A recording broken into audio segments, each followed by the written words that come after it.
I love art. I think it's so important to interior design that I have a concept called art-dominated interiors. So I take artwork, in this case, Georges Braque, a cubist who was a friend and co-worker with Pablo Picasso.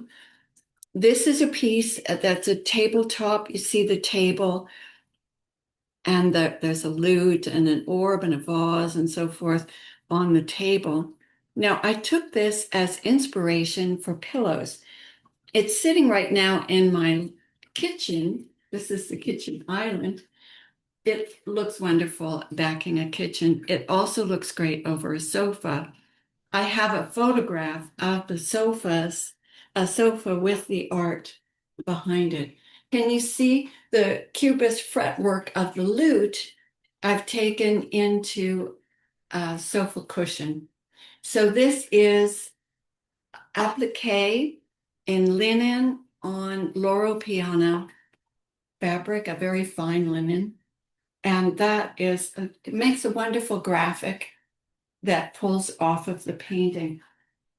Then I switched it up a little bit and took the same fretwork and um, applied it to the other color in the other colorways, the other colors in the artwork. So this is a companion pillow, a companion cushion that works with the artwork as well, but not quite as directly tied.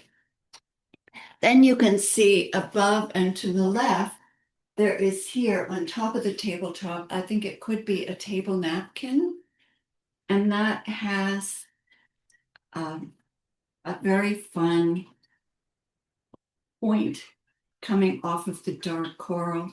This is really fanciful. I love its light-hearted quality. These cubist pieces do have a very light-hearted quality, and this carries it through. And then to go with it, because four is always good on a sofa, I've made a simple, straightforward companion, front back the same, chunky linen, nice large 24-inch squares. And that is the story of the art-dominated, inspired interior of Braque painting. It's one of two. One has already been placed in London, in Chelsea, and there's one still available here with a Roma frame. Thanks for watching this version of art-dominated interiors.